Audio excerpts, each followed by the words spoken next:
Aisha Samare had never given in to fate. She had grown up in a world that seemed to constantly tell her where she belonged, but she had always fought to prove that she was worth as much as anyone else.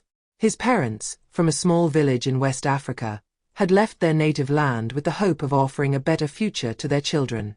Her father, a construction worker, came home every evening with hands worn out by cement, while her mother cleaned in opulent houses where she was only an invisible silhouette. But at home, in their modest apartment in a working-class neighborhood, there was always warmth and hope. Her mother told her stories about strong women who had gone through terrible ordeals and who, through courage and perseverance, had changed their destiny. Never let anyone tell you where you belong, Aisha. You deserve as much as the others. These words still resonated with her today.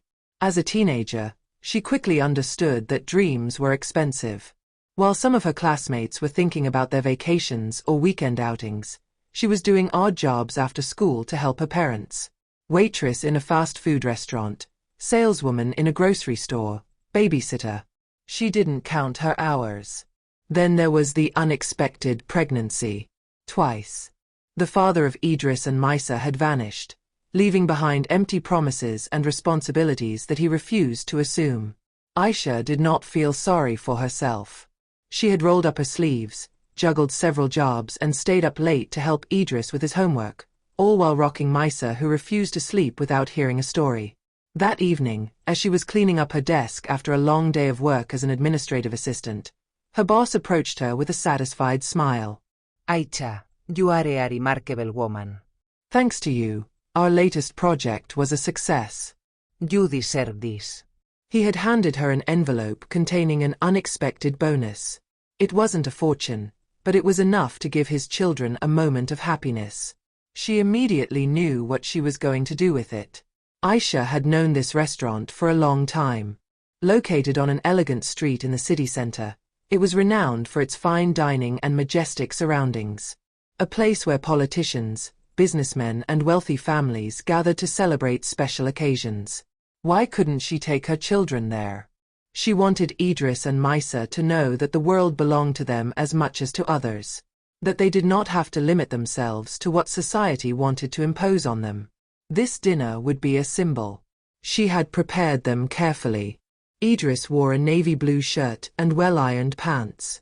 Maisa, delighted, twirled around in her favorite white dress, the one with the little pearls sewn on the collar. Aisha had chosen a sober but elegant dress, with a black jacket which gave her a confident look. You are a magnificent, my loves. Tonight is a special evening. Excited, they took the metro, their eyes shining with anticipation. Arriving in front of the facade of the restaurant, illuminated by golden lanterns, Maisa marveled. It's like a castle, Mom.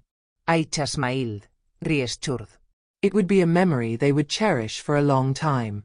But as soon as they walked through the door, everything changed. The restaurant, bathed in subdued light, exuded luxury. Waiters in black jackets moved gracefully between the tables where quiet laughter and social discussions were exchanged. Then there was this silence. Almost imperceptible, but very real. A slowdown in the movements of staff, glances exchanged furtively. Aisha had felt it immediately. A wave of unease swept over her. Then the butler came forward. Tall, thin, with a straight back. He had that mechanical smile of those who judge without even needing to speak. Good evening. Do you have a reservation? His voice was polite, but devoid of warmth. No, but I saw that there were several free tables, Aisha replied confidently. The man let a short silence settle in before putting on a falsely apologetic expression. I'm sorry, but we are full tonight. Aisha instinctively looked around the room. No, it wasn't complete. Several tables were empty. However, I see. Madam had cut off the butler, this time more firmly. Our policy requires reservations in advance. Aisha was about to respond when a white family entered without reservation. Ah, Mr. Dubois. What a pleasure to see you. The butler then exclaimed, his tone warm. Without asking any questions, he pointed them to a table. Aisha felt her stomach knot. Mom, why can they sit and not us? Whispered Maisa. Idris said nothing, but his fists were clenched. He understood what was happening. Aisha swallowed her anger. She didn't want to cause a scandal in front of her children. It don't matter, my darlings. We're going to eat elsewhere. She gently took their hands and turned around. As they were leaving, a waiter whispered to his colleague, "It's not their kind of place anyway." Aisha stopped for a brief moment, feeling tears welling up in her eyes. But she swallowed them. She didn't forget him. She wouldn't forgive. That evening, as she watched her children eat their burger in a small neighborhood restaurant, she made a decision.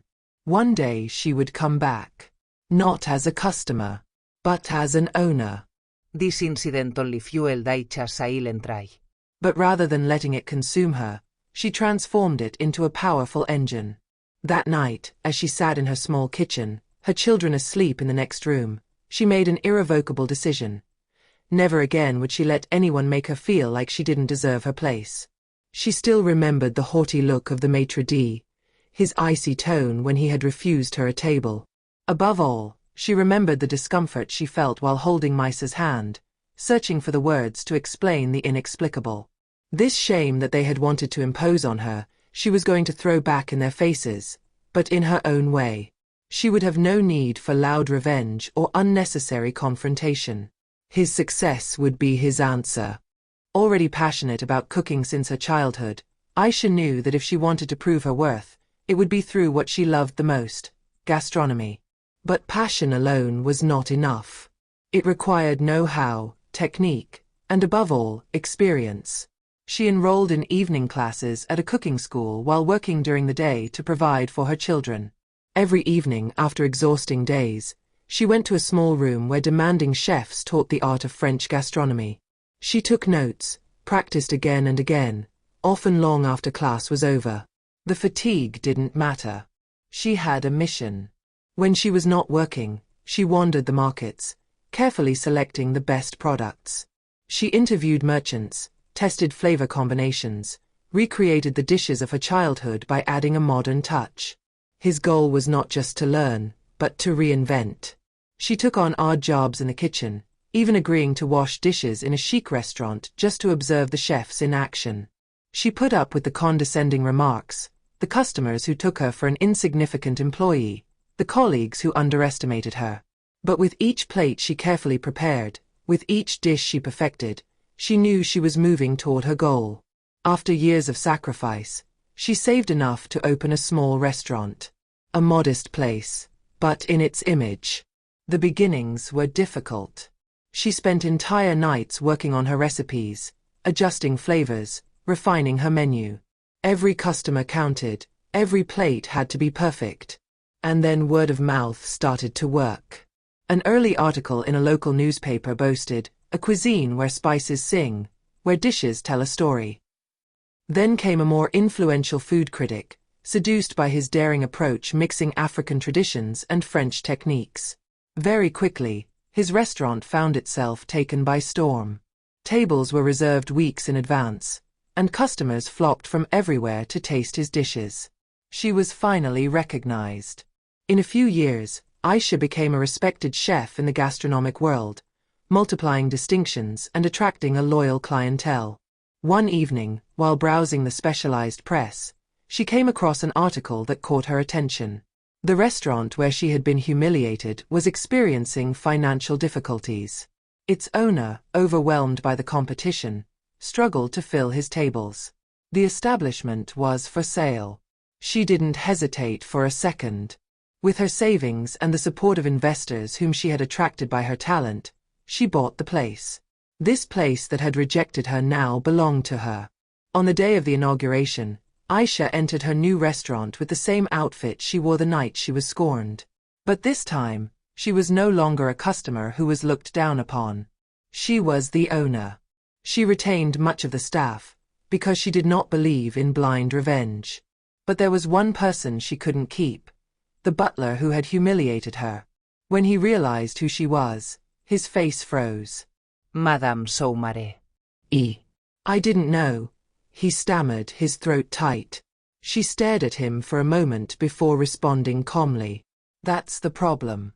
You only seek to see what you want to see. Without another word, he looked down and left the scene. She had just turned a page.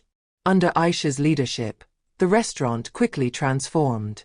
She imposed a warm atmosphere there, where every customer was greeted with the same respect, without distinction of color or social status. His team was diverse and talented, a reflection of his vision of the world, a space where everyone had their place, where only excellence counted. One evening, an elegant woman walked in without reservation. She expected to be welcomed as a privileged customer, as had always been the case for her. But this time, a hostess smiled politely at him and said, I'm sorry, ma'am. We are full this evening. Aisha, who was standing not far away, approached slowly and added, but we will be happy to welcome you another time. With a reservation. The client stood frozen, realizing the irony of the situation. That evening, after the service, Aisha sat at the best table in the restaurant with her children.